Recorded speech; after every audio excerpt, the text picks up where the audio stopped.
Embalira y'omwaka gw'ebyensimbi 2025-2026 etambulirako eggwanga mu kiseera kino yayisibwa nga ya busensavu mu 2,523 ng'ensimbi zino zigenda fulumizibwa mu biwagu okukola. Olwaleero Minisitule y'ebyensimbi efulumiza ekitundu ky'embalirira eno ekyokusatu nga kino kya buse 16 n'obuwumbi 523. The quota is going to run from this month of January up to March. And the total release for the quarter is 16.537 trillion shillings. Ateekerateekera Minisitule y'ebyensimbi Ramadhan Gobi ategeezezza nti ensimbi ezayisibwa mu kitundu ekiwedde bazikozesa okusasula abakozi ba gavumenti era nga agamba nti mpaawo n'omukaakana abanja. We are providing the money for everybody. There are still some few people who are paying people late. This is not acceptable.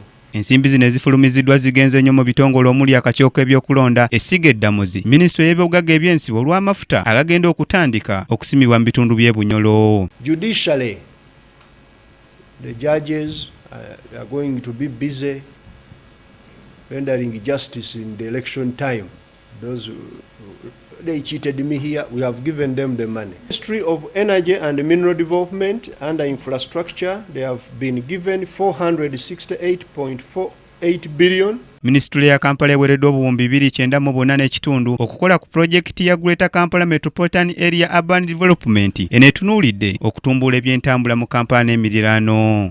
We have released a total of 294.5 billion shillings to GKMA, Kampala Capital City and Metropolitan Affairs, the ministry now, not KCCA.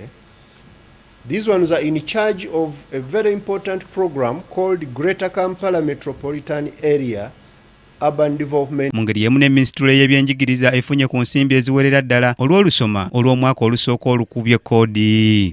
Ministry of Education and Sports, 115.5 billion shillings, so that our children can go to school.